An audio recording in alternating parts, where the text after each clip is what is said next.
Distinguished Administrator Award. The award is open to all incumbent heads of units, deans, directors, chancellors, and other chief executives who has been an administrator for at least 2 years. The recipient of this award will receive a plaque of recognition and 10,000 financial incentive. Allow me to read the citation. Republic of the Philippines, University of Rizal System, Province of Rizal, awards this plaque of recognition to Mr. Florante J. Mercado, Associate Professor 5, Distinguished Administrator Award, in profound recognition of his demonstrated extraordinary leadership, commitment, and excellence that highly contributed to the attainment of the university vision and mission and absolutely benefited the campus, university, and community. Given this 27th day of September, in the year of our Lord, 2024, during the 19th Annual URS Praise Awarding Ceremonies with the theme, Transforming Public Service in the Next Decade, Honing Agile and Future-Ready Servant Heroes at the University of Rizal System, Morong Rizal, signed by Nancy T. Pascual, EDD RGC University President. Once again, our Distinguished Administrator Awardee, Dr. Florante J. Mercado, Associate Professor 5 from Rodriguez Campus. Thank you and congratulations. Congratulations to all our awardees. To give his response is our Distinguished Administrator Awardee, Dr. Florante J. Mercado.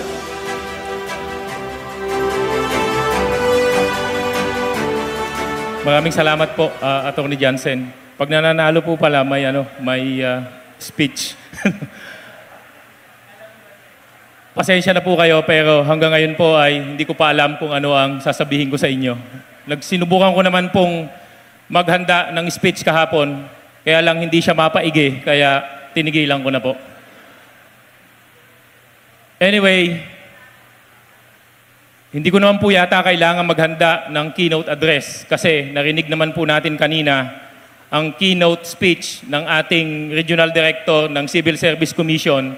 Tingin ko po ay sapat na ang sinabi ni Ma'am para pukawin sa mga damdamin nating mga public servants kung ano ang ibig sabihin ng ating tema ngayon. Maraming salamat po, Regional Director Maria Leticia.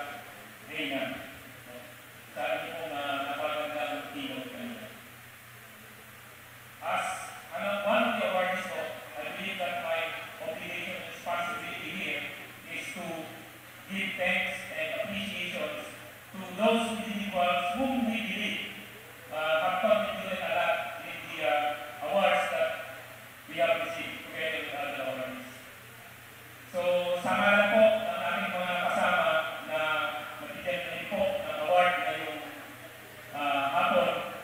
Lubos po kami nagpapasalamat muna sa Republika ng Pilipinas, sa Civil Service Commission at sa University of Rizal System sa pag-recognize po sa mga awardee ng gobyerno at sa mga public servant karupato na ginagawa natin ngayong hapon.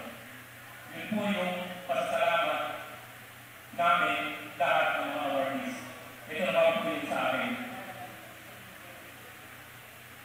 My Donation Award as an outstanding academic head last year was a time. I consider this award this afternoon as a confirmation. A confirmation that probably, just probably, I will be a good leader of the future. If I will continue to progress as being like that, and of course, I hope I will, maybe, well, but that is still remain to be seen. My Donation Award last year and this award, for those awards, I would like to sincerely thank and appreciate our beloved University President,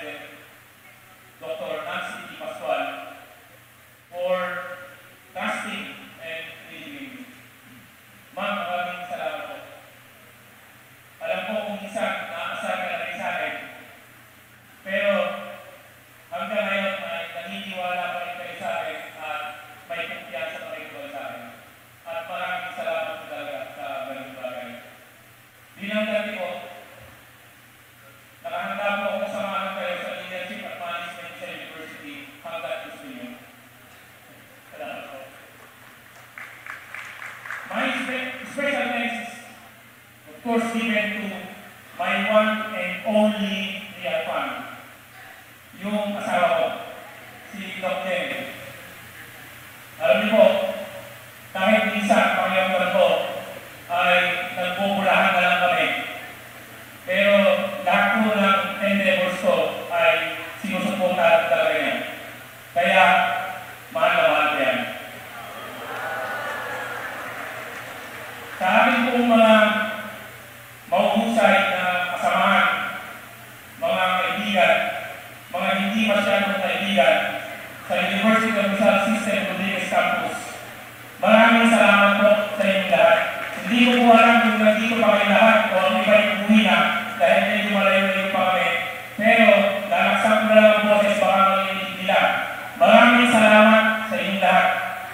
Alam niyo po, dahil sa sa inyo, nagmumukhang magaling yung campus director nyo. Kaya maraming salamat po sa inyo. Totoo po yun. Dahil mahusay po kami sa Rodriguez Campus, kahit sino po maging director doon, palagay ko, makakatanggap din po ng Distinguished Administrator Award. Sa aming mga deans, kay Dean Jericho, kay Dean Ricky, kay Dean Marcel, kay Dean Steve, kay Sir Elwood, kay Sir Bong, at sa lahat po ng mga faculty and staff members ng Rodriguez Campus. Saludo po ako sa inyo at ako'y nagpapasalamat at mabigyan ng pagkakataon, Panginoon kayo. Kung bibigyan ko niyo ng pagkakataon, ayaw na. Pwede pa ginawa ang gusto ni Mami. Sa Grace Week po, maraming salamat kay DP Alan, kay DP Ted, kay DP Martin, kay DP Otanen, dati. Maraming salamat po for guidance. Alam ko po kung minsan budget na isa. Pero okay lang po yun. Minsan na naman yun ako madalas budget po ako sa sarili ko. Kaya okay lang po yun. Sa mga campus directors, sa mga kasamang campus directors, si Direk Darwin, si Direk Amy, Direk Ayi, si Direk Joan, Direk Lourdes, Direk Ninong Namrod, Direk Johnny, Direk Nikli, Direk Achi. O, wala po si Direk Achi. Saka po si Direk Achi, yung mga dati kong mga kasama, si Direk Jaja, si Direk Eden, si Direk Ed, si Direk Sinya. Maraming salamat. Thank you very much for the friendship and camaraderie. Saka sa maraming diskusyon. Alam niyo po, I've grown a lot because of you. Po. Sa mga faculty and staff members po nandito, maraming salamat. Kasi in one way or the other, contributory po kayo sa kung ano man yung na-receive ko ngayon at na-receive ng ibang nating mga kasamahan ngayon.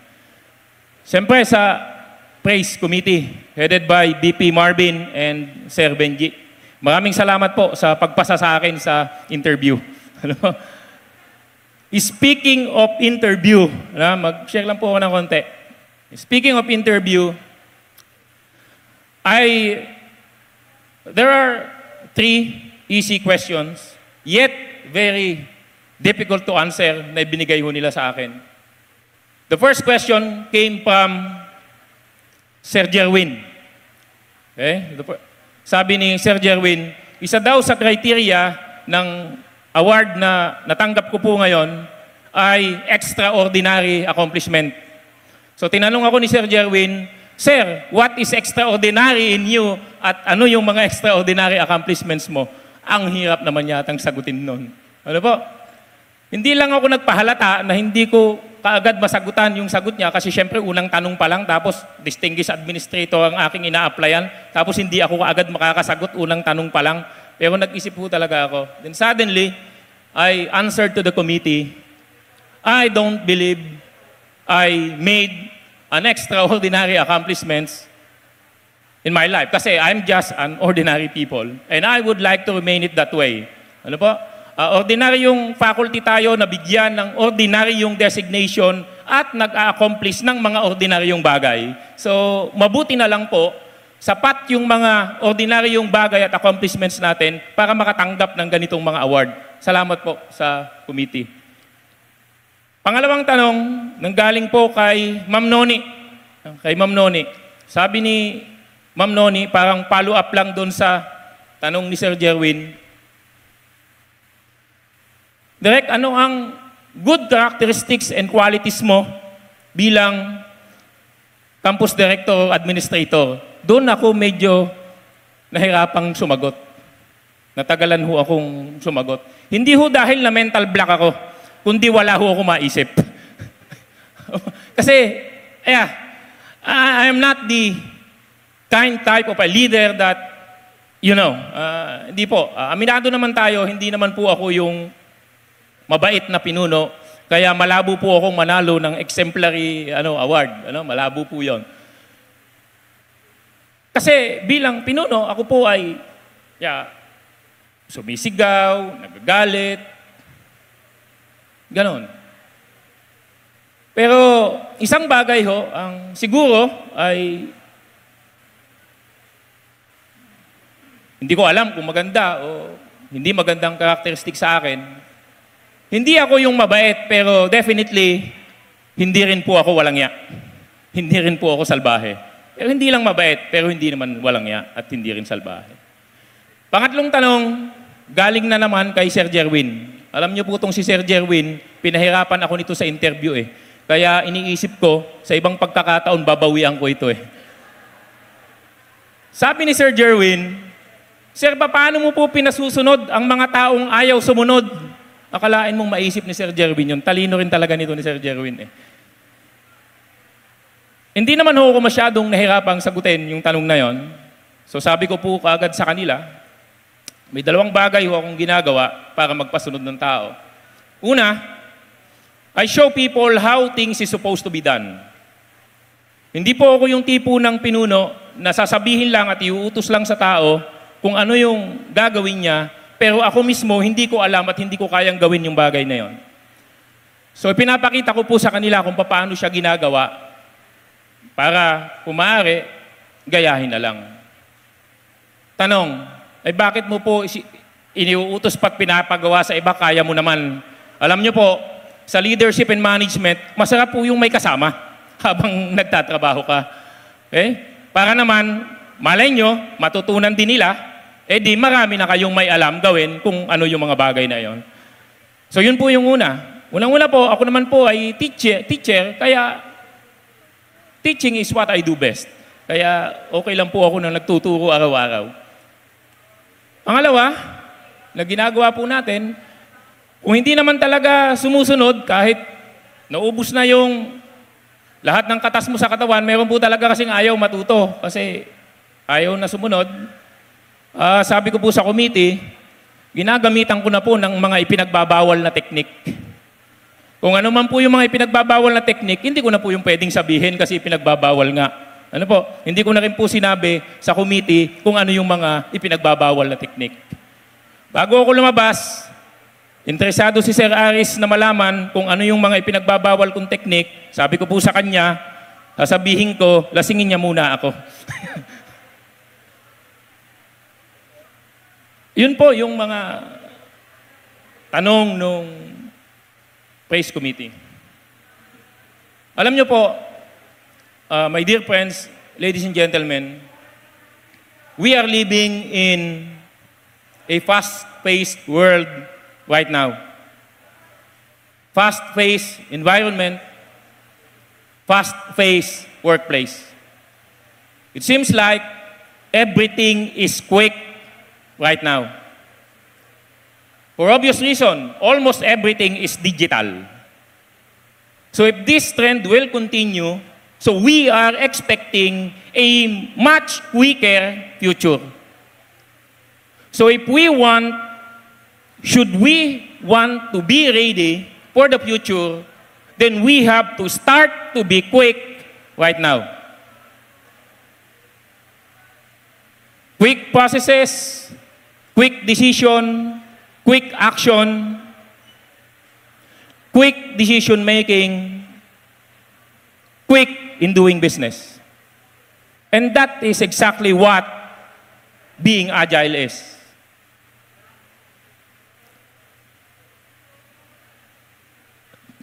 Ako po, for example, when you are dealing with me right now, and your reference, was my action and decision yesterday, then we may be in trouble today. Ladies and gentlemen, there is no problem of innovating every day. There is no problem of changing every day. Sabi po nung may nagtanong po sa akin, Sir, kung araw-araw tayong nagbabago, nasaan naman ang consistency doon? Sabi ko po sa kanya, ang consistency ay nandyan din sa tanong mo. We are consistent if we are consistently changing. At yun naman po talaga ang kailangan natin. Sabi nga po dun sa kasabihan sa gilid-gilid, hindi po tayo po pwedeng babagal-bagal kasi baka maiwanan tayo ng ibang natutulog sa pansitan. So, we have to be quick po. Ladies and gentlemen, I may be a symbol of achievement right now because of the awards that I've been receiving since last year.